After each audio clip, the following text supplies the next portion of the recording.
Thor Love and Thunder was a lot of love, a lot of thunder, but not much else.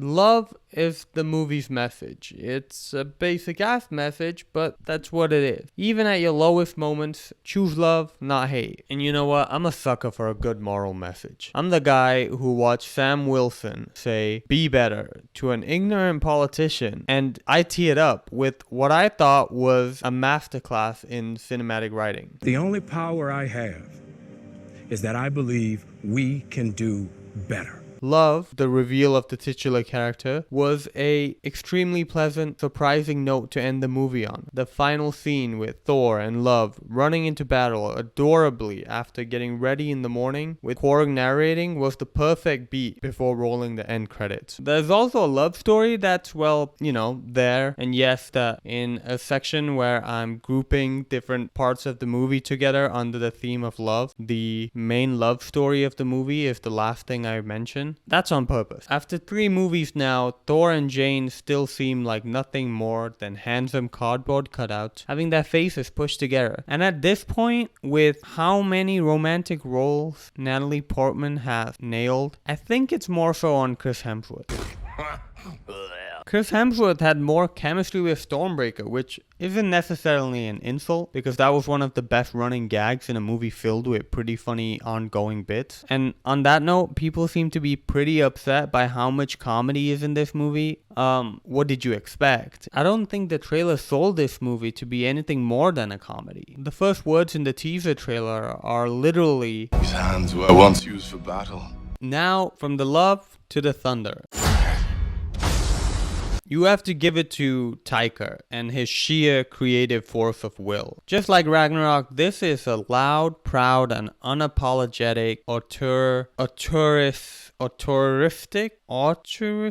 entry into the MCU. One of the more unique things that stood out to me is how well the locations were realized. From major set pieces in the movie like Omnipotent City to the ones we visit for a split second like where Falagar died. The locations were over the top. Visually, when you go so over the top, you have to make sure the audience isn't laughing at you, but rather laughing with you at your choices. Take the helmet specifically. So many people were bashing that shit, saying there's too much CGI, the helmet doesn't even fit well, Peacemaker's helmet looks better. But when you watch the movie, you realize it's on purpose. And so at that point, it's part of the joke and you're laughing with Taika rather than what y'all were doing online, pointing at one still image before the movie even came out and saying, "This movie looks horrible, Marvel can't do costumes right, this is goofy." Maybe chill on that shit. And their theaters were almost like amusement parks in a sense. So these films now, I think, are more like theme rides.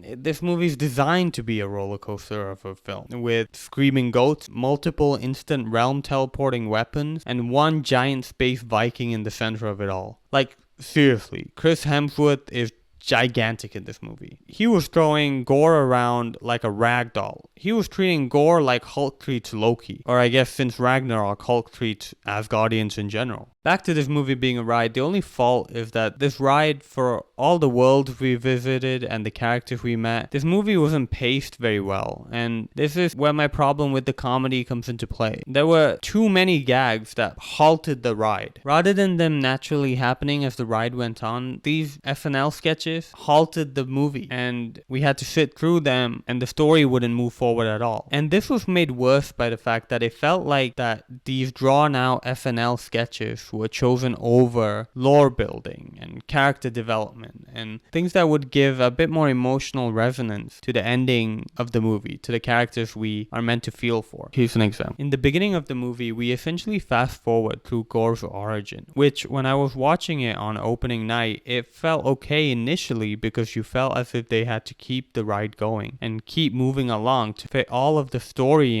into the much discussed 2-hour mandated runtime. The problem is that this isn't true. Yes, the movie was only 2 hours, but they weren't rushing through important character building to fit in more story. It was to make space for more jokes. It felt like you were literally choosing SNL sketches over character art and character building. And world building and explaining the lore and the rules of how gods and man relate, which I'll get to more in a bit. A few scenes after rushing through Gore's origin, the story completely stops, and we get a scene similar to the one in Ragnarok where Jason Bourne and Melissa McCarthy put on a stage show, essentially recapping the events of Thor Ragnarok. To be fair, it was a funny bit, but it essentially slowed down the pacing and was chosen most likely over giving us, I don't know, maybe Gore caring and loving his daughter, which is pivotal for the movie's final emotional beat. We should have spent more time on the characters, especially Gore. The opening of the movie should have made us cry, like the start of Up, and cut out Jane's feeble attempts at getting a catchphrase. Thor never even had a catchphrase. Why is she so focused on having a catchphrase? In fact, none of the Avengers have a catchphrase. The only Marvel character that has a catchphrase is Morbius. On to what I didn't like about this movie. It was love, thunder, but like I said, not much else. And where else to start than with the handling of Gore and the opportunities lost. Gore should have been a great outlet to explore the mythos of gods and mortals, how that dynamic works, and how an extremist mortal can fight back. Leaving the movie, I'm actually confused by what relationship needs to or should or does exist between gods and humans. What makes a god and not just another powerful alien? There was no explanation of why humans matter to gods or why gods should even care for humans. The movie had no intention of entertaining a theological debate. It wasn't trying to be American Gods and, establish something like gods get their power from how much mortals worship them, or any idea like that, which would have been fine, but with the movie's villain being who he is, it made Gore seem stupid for believing in gods in the first place. Or maybe that is the message. Maybe Taika is just an extreme non-believer, and maybe his point is that we shouldn't believe in religion or celebrity or anything that we seem to idolize and uphold to a higher standard. But regardless, I think Gore as a villain seems so motivated by his gods letting him down that you'd think this is a chance to explore that motivation, but also explore the relationship that Gore had perceived to exist between his prayers and what gods were supposed to do for him. I am done being persecuted for my strength. You people should be thanking Christ that I am who and what I am, because you need me. You need me to save you. Speaking of what this movie clearly wasn't MCU connection story. It is almost exclusively a Thor story, which again, a movie called Thor Love and Thunder is not expected to be Avengers 5, but was there a missed opportunity in the Guardians not being a bigger part of the story? In exchange, we did get some great Thor and MCU gods expansion with the introduction of Zeus and Roy Kent. Oh, but I can use your balls as a speed bag. Do you want to try that? Not especially.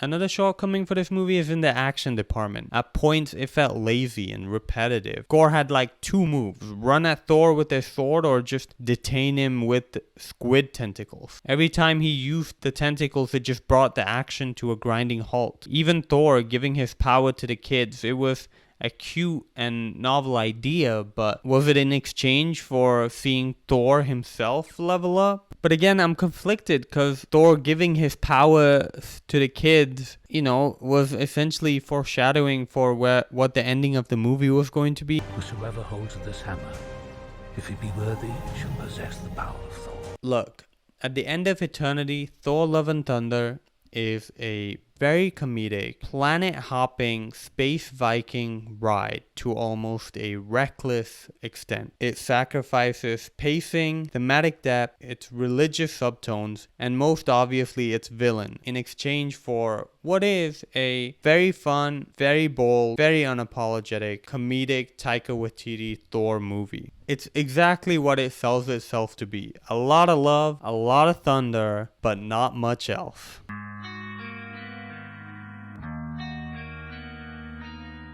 Ooh, I like fly as fuck, bro. Damn.